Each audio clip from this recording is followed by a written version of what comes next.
Vous écoutez Le Siffleur, un podcast issu des archives d'Europe 1. Paris. Jacqueline Fleurier bavarde avec son amie Florence qui l'a invitée à déjeuner. La chair était délicate et maintenant les voici dans un luxueux boudoir. À travers la fenêtre, les arbres du bois de Boulogne, ourlés de neige, apportent cette petite note glaciale qui fait mieux goûter la bonne chaleur du chauffage central. Cigarette? Merci chérie, tu sais bien que je ne fume pas. Une petite fille? Tu sais bien que je ne bois pas d'alcool. Ah, sacrée Jacqueline, aucun défaut. Comment trouves-tu mon nouvel ensemble? Très joli. Avec l'écharpe de Vison que Xavier vient de m'offrir, je crois que dans un cocktail, je ferai mon petit effet. Ton mari t'a offert une écharpe de Vison? Je ne te l'avais pas dit? Non. Je vais te la montrer. Regarde! Qu'est-ce que tu dis de ça? Ouh! Ravissant. Dire que j'en aurais jamais une comme celle-là. Il ne faut pas désespérer. Ouf. Jamais Bernard ne gagnera assez d'argent pour m'en payer une. Il a déjà assez de mal à boucler les fins de mois. On ne sait jamais. Oh, tu sais, je me fais aucune illusion. Je suis vouée jusqu'à la fin de mes jours au petit tailleur classique et au manteau sport qui ne se démode pas et qui dure des années. Mon seul luxe, c'est les premières dans le métro. Et encore pas tous les jours. Quand il y a de si jolies bagnoles. Tu sais que Xavier m'a commandé un amour de petits coupés rouges garnis de cuir blanc pour faire mes courses dans Paris. Sais-tu, Florence, que je suis jalouse de toi? C'est pas vrai. Abominablement. En classe, tu ne fichais rien. Tu courais les garçons. Tu as été recalé au bac. Tu ne t'intéresses pas à grand-chose. Tu n'as aucun cœur et pas de sens moral. Cependant, tu as un mari qui t'adore et qui gagne un fric fou. Moi, j'étais sérieuse. Je travaillais dur. J'ai réussi tous mes examens. Je suis bonne fille, bonne épouse et j'ai des scrupules. Pourtant, j'ai un mari qui gagne très mal sa vie et qui n'est même pas capable de me donner un enfant. Et en fin de compte, je crois bien ne l'avoir jamais aimé. Bref, tu as un bonheur que tu ne mérites guère et moi une existence que j'étais en droit de ne pas espérer. Prends un amant. Oh, c'est vite dit. Philippe Henrichemont est candidat. Oui, je sais. Qu'est-ce que tu attends? Je suis incapable de tromper Bernard. Idiote. Oh, j'ai horreur des complications. Moi, ma petite, je ne suis pas très intelligente. Mais je sais que dans la vie, il y a une chose importante. Quoi donc? Savoir ce qu'on veut. Si tu sais ce que tu veux, si tu connais le but à atteindre, il n'y a plus qu'à marcher tout droit sans s'occuper de ce qui te gêne à droite et à gauche. Tu écrases tout? Ça m'a réussi. Fais comme moi. Qu'est-ce que tu veux exactement? Être heureuse. C'est-à-dire épouser l'homme que tu aimes. Et comme l'homme que tu aimes est fou de toi et gagne beaucoup d'argent, qu'est-ce que tu attends pour être heureuse? De qui parles-tu? De Philippe. Je t'ai jamais dit que je l'aimais. Comme si ça ne se voyait pas chaque fois que tu prononces son nom. Il va falloir que je me méfie. Puis enfin, tu me dis qu'il est fou de moi, il ne t'a jamais fait de confidence. Non. Mais quand on se voit, il ne me parle que de toi. Ah? Plaque ton mari et sois heureuse dans les bras de Philippe. Florence, tu es une fille abominable, je ne te reverrai plus jamais de ma vie. Tu t'en vas? Oui, il est déjà 4 heures. Alors à vendredi? À vendredi, affreuse.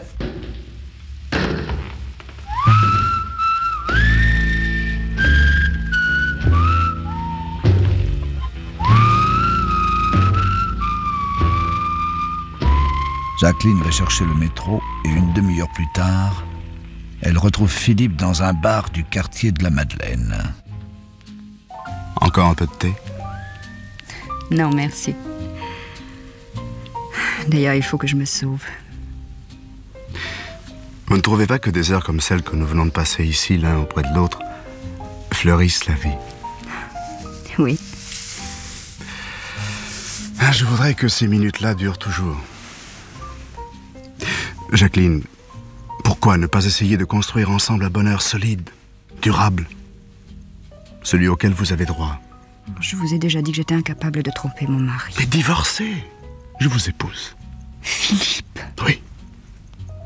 Quand vous aurez divorcé, je mets mes gants blancs et je vous demande un mariage.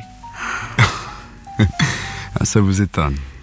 Un célibataire qui rencontre la femme de sa vie et qui lui offre son nom, sa liberté, enfin tout. Oh, Philippe, c'est merveilleux. Malheureusement, c'est impossible. Mon mari m'aime profondément et il n'acceptera jamais de divorcer. Vous aussi, vous l'aimez? C'est-à-dire que... Oh, j'ai pour lui une grande affection, une espèce de tendresse quasi maternelle. C'est un faible, il a besoin de moi. Si je n'étais pas auprès de lui, je me demande ce qu'il deviendrait. Oh, il n'est pas sans talent, remarquez. Son premier livre était loin d'être mauvais, mais... Pour être franche, je ne crois pas qu'en lui, il y a de grandes possibilités. Alors, en fait, il n'a rien à dire pour un écrivain. Oh, vous savez, s'il n'écrivait que ceux qui ont quelque chose à dire, les libraires n'auraient pas à vendre 20 ouvrages par an. Heureusement, il y a des gens qui gagnent très bien leur vie à écrire des choses dont il ne reste rien. Ils sont quand même utiles puisqu'ils aident leur prochain à ne pas s'embêter. Que votre mari fasse du commercial. Mais c'est qu'il se prend très au sérieux. Il ne veut pas écrire n'importe quoi. Le drame, c'est qu'il n'a ni l'étoffe d'un grand écrivain, ni la souplesse d'un bon fournisseur. Après bien du mal, il a réussi 2 romans policiers qui n'ont pas mal marché. Il vient de remettre un nouveau manuscrit à son éditeur, mais... À mon avis, ce n'est pas assez angoissant pour un suspense, et c'est trop superficiel pour un bon bouquin. Oh, il ne faut pas vous illusionner, Jacqueline. Avec ce genre d'homme-là, vous n'avez aucune chance d'en sortir. Ah, je sais. Alors c'est pourquoi il faut que vous réfléchissiez, et très vite. Jacqueline, écoutez-moi. Je suis nommé aux États-Unis. Je quitte Paris dans quelques semaines. Philippe. Oui. À vous de décider si vous voulez être heureuse ou non.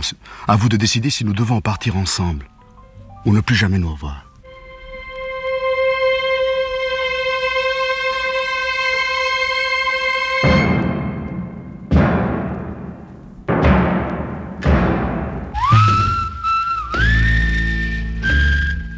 Pendant ce temps-là, le mari de Jacqueline fait antichambre chez son éditeur. Les quarts d'heure succèdent aux quarts d'heure. Enfin, le patron reconduit un visiteur et il lui fait signe d'entrer. Asseyez-vous, mon cher. Asseyez-vous. Merci. Alors, monsieur Montier, vous avez lu mon manuscrit?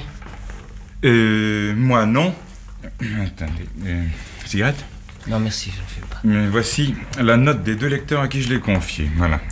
Un livre bien écrit, mais intrigue banale qui n'apporte rien.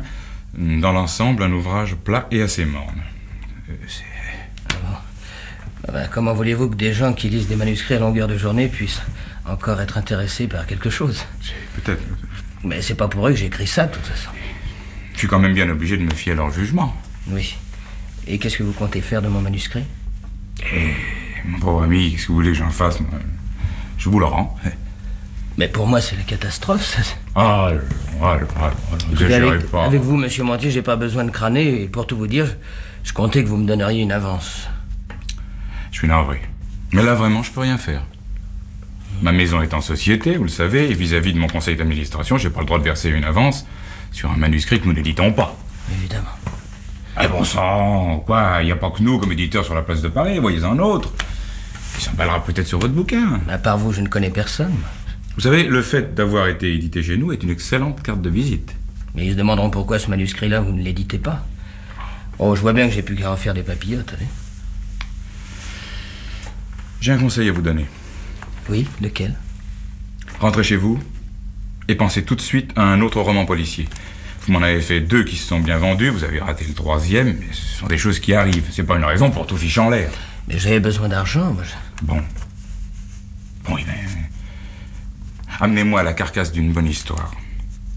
Rédigez les 2 ou 3 premières pages pour que je voie le ton. Et à ce moment-là, si ça colle, je verrai à vous dépanner. J'avais pensé à un thème. Oui, vous permettez? Oui, allez-y. Voilà, une vieille femme qui ne pardonne pas à son gendre de lui avoir enlevé sa fille. Ah, ben ça... Elle l'assassine. Ah, ça c'est pas de chance, alors. Comment? Quelqu'un l'a déjà traité avant vous. Mais qui? Gérardo. Il m'a amené son manuscrit l'autre jour. J'ai commencé la lecture après le dîner, j'ai pas pu aller me coucher avant d'avoir fini. Je tire tout de suite à 80 000. Ouais, donc il faut que je trouve autre chose. Alors. Ah ouais, les sujets ne manquent pas, que diable. Hein? Allez, au revoir mon vieux, et bonne chance. Merci. Au revoir, monsieur Montier.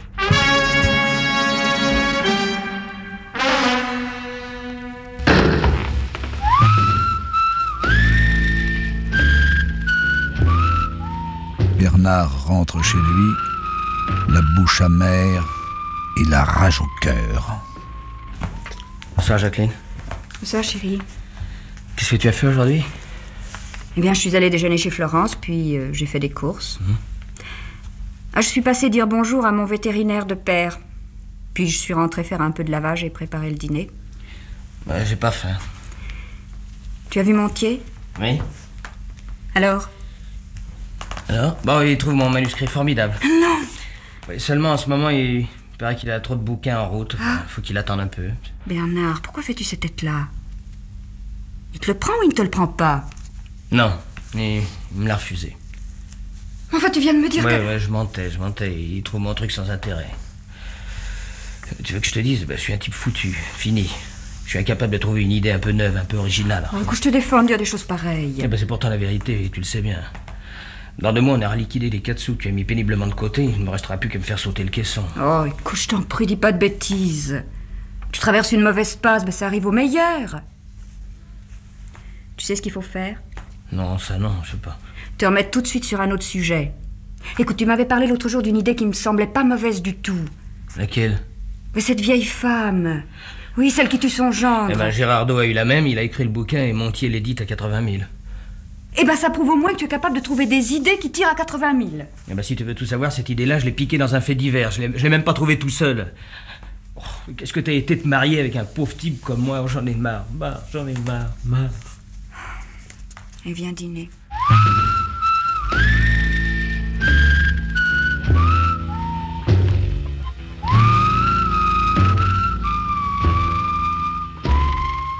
Le repas est silencieux.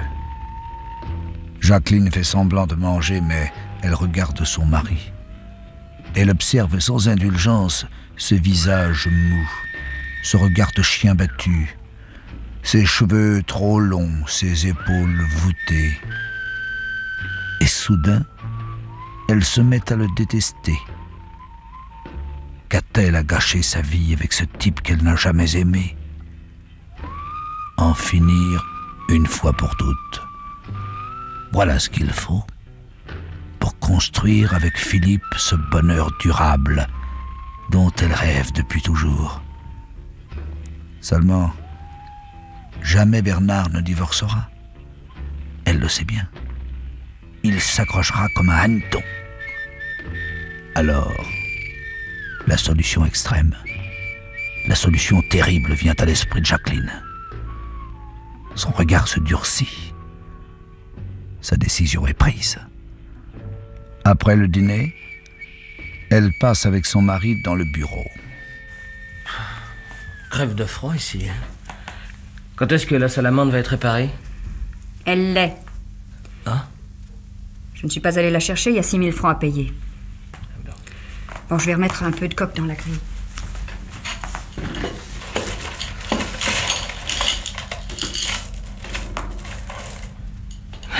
C'est joli, une flamme dans une cheminée, je trouve.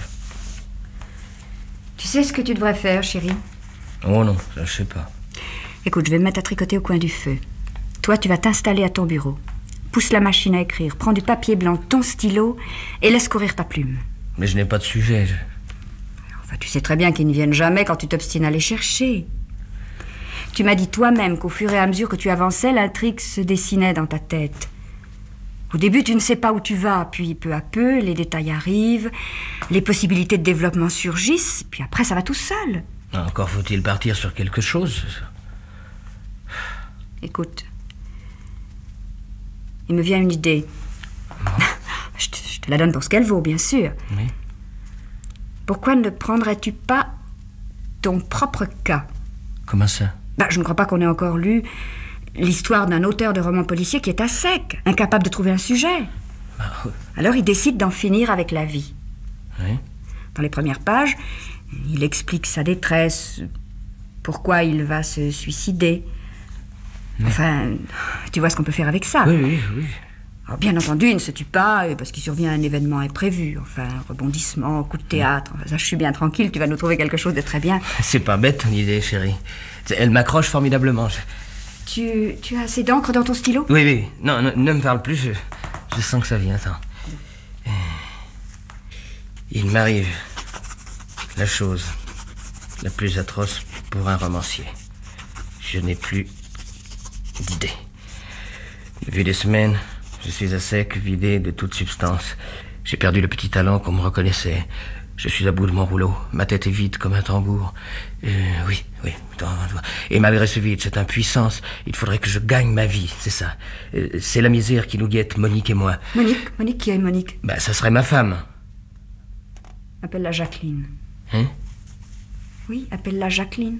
Ça me ferait plaisir. Va pour Jacqueline, je te dois bien ça d'ailleurs. J'entrevois les 1000 humiliations réservées à un auteur qui...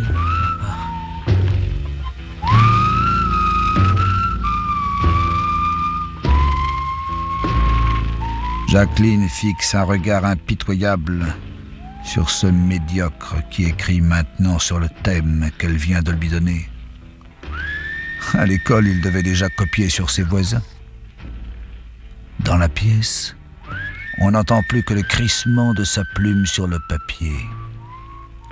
Un quart d'heure passe. Tu veux que je te dise ce que je viens d'écrire? Je pense bien. Écoute ça. J'entrevois les 1000 humiliations réservées à ceux qui n'ont pas d'argent. Dettes, emprunts, petits mensonges, échappatoires.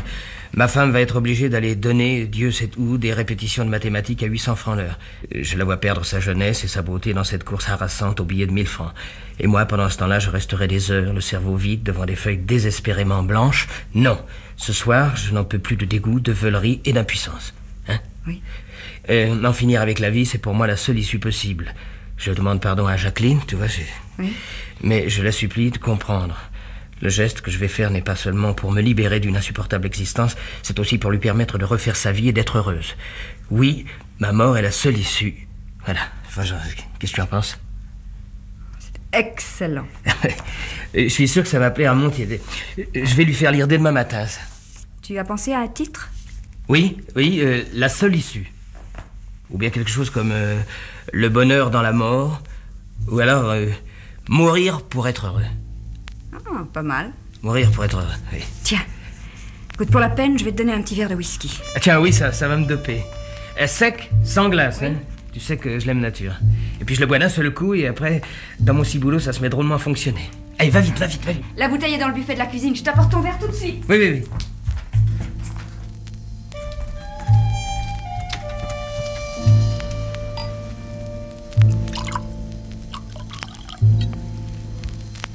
Et quelques gouttes de cyanure. Voilà. Ça sert d'avoir un père vétérinaire et de savoir où il range ses ampoules.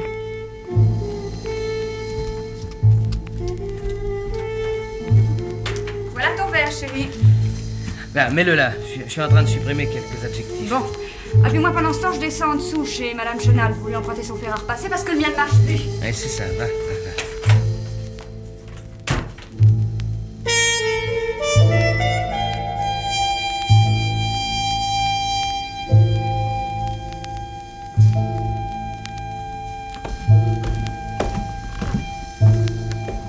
Ma présence chez Madame Chenal me donnera un alibi parfait.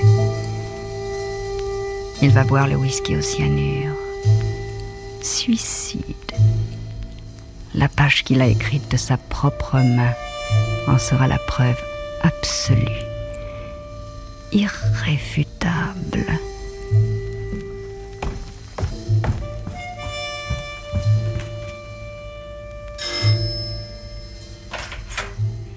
Bonsoir, Madame Chenal. Est-ce que vous pourriez me prêter votre fer à repasser parce que le mien est en panne et j'ai une chemise Bernard à repasser absolument ce soir.